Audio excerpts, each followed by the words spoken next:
مسلم league کے جو صدر ہیں وہ اگر جیل میں یہ اعلان کر دیں، پہلی زندہ یعنی بیوی، ان کی رپورٹ یہ ہے، اللہ کرے زندہ رہیں، وہ یہ اعلان کر دیں کہ میں جیل سے رہا ہوتے ہی 3 اور کروں گا، سینکڑوں لڑکیاں قطار میں لگ جائیں گی، حالانکہ کوئی پتہ نہیں ہے جیل سے نکلیں گے بھی کہ نہیں نکلیں گے۔ لڑکیاں کہیں گی ہمارا فائدہ اس میں، ایک آدمی کے بیوی بن جائیں، 15 16 سال کی لڑکیاں، اور والدین پیش کر دیں گے جو غریب لوگ ہیں خاص طور پہ، وہ بولیں گے یار ہمیں اور کیا چاہیے، محل ملے گا شاہی، رائے ون میں ہو سکتا ہے ایک بنگلہ ہمارے نام ہو جائے۔ پھر یہ لوگ غیر مسلم اعتراض کریں گے، مسلمانوں میں بڈھے لوگ 15 سال کی لڑکیوں سے شادی کرتے ہیں، یہ ظلم ہے۔ بھائی ظلم ہے تو وہ لڑکی کیوں کر رہی ہے؟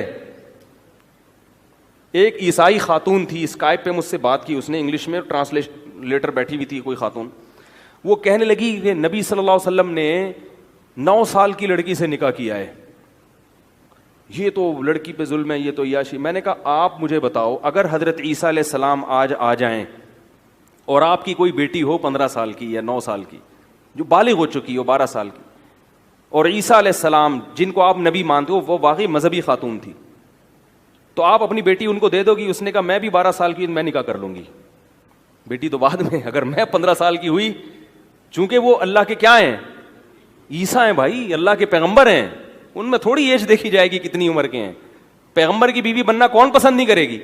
تو میں نے کہا جس کو یقین تھا نا کہ محمد صلی اللہ علیہ وسلم واقعی اللہ کے نبی ہیں، انہوں نے بیوی بننا پسند بھی کیا، ان کے باپ نے دیا بھی، اور ساری زندگی اس پہ خوش رہی ہیں۔ اور جن کو آپ کی نبوت پہ شبہ ہے وہ کہہ رہے یار 50 سال کے ہو کے شادی کس سے کی؟ بھائی جب وہ خوش ہے تو آپ کو کیوں تکلیف ہو رہی ہے؟ ایک دفعہ کسی نے ویڈیو بھیجی کچھ عرب بڈھے کی نا، 90 سال کا، وہ بالکل سوکھے ہوئے نہیں ہوتے بوڑھے، ایسا بڈھا، اس کی کہیں شادی کی خبر آئی کہ 15-16 سال کی لڑکی سے شادی کی ہے اس نے، اور وہ دلہن بنی ہوئی بیٹھی ہے اس کی بیوی، تو وہ یہ دیکھو یہ ہے اسلام۔ میں نے کہا یہ کیوں کر رہی ہے، اس سے پوچھو نا۔ حالانکہ سعودی عرب میں تو لڑکیوں کو یہاں کی نسبت آسانی سے جوان لوگوں کے رشتے بھی مل جاتے، تو یہ انکار کر دیتی، ہم سے مشورہ لیتی، ہم کہتے بھائی جب جوان ہیں تو بوڑھے سے کیوں کر رہی ہو؟ ہم مشورہ دیتے، لیکن وہ ہمارے مشورے کو قبول وہ خود نہیں کر رہی، نہ اس کا باپ کر رہا ہے، اس لیے کہ اس بوڑھے سے شادی میں اس کو اتنے فائدے نظر آ رہے ہیں، وہ ارب پتی بوڑھا ہے، تیل کے کنووں کا مالک ہے، لڑکی بیچاری کہیں اورنگی ٹاؤن کی غریب لڑکی ہوگی، وہ سعودیہ کا اورنگی ٹاؤن، وہ کہہ رہی چھوڑو یار اتنا پیسہ مل رہا ہے۔ ممکن ہے کوئی خاتون کہیں یہ کیسا پیسہ، بھائی ہمیں تو نہیں چاہیے، تو آپ کو نہیں چاہیے تو آپ نہ کریں، کسی کو اسلام نے مجبور تھوڑی کیا ہے۔ اکثر خواتین کو واقعی پسند نہیں آتا اور آنا بھی نہیں چاہیے، کیوں کر رہے ہو بھائی بوڑھے سے؟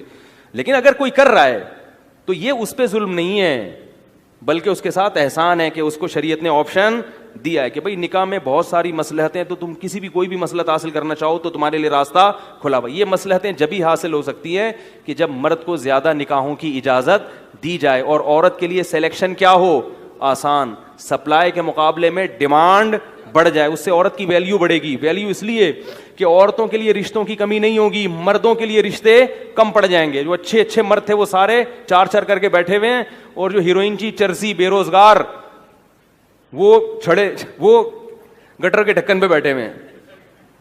یہی ہوتا تھا پہلے۔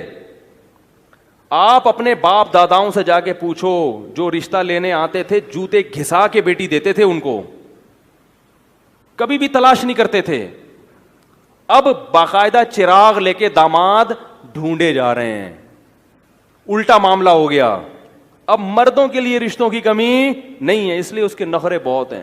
پہلے ایسا ہوتا تھا کہ یار کوئی بیوہ ہو تو میں نکاح کروں، صحابہ کے دور میں ایسا ہوتا تھا۔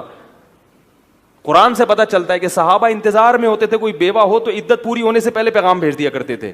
قرآن نے کہا عدت پوری ہونے تو پھر بیگو پہ۔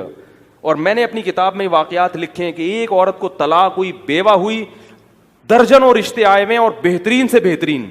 یہ تصور نہیں تھا کہ اخبار میں اشتہار دیا جائے یا کسی سے دعا کی درخواست کی جائے۔ تو اسلام کو کوئی صحیح جا کے پڑھے گا تو اس کو سمجھ میں آئے گا، اسلام دین فطرت ہے۔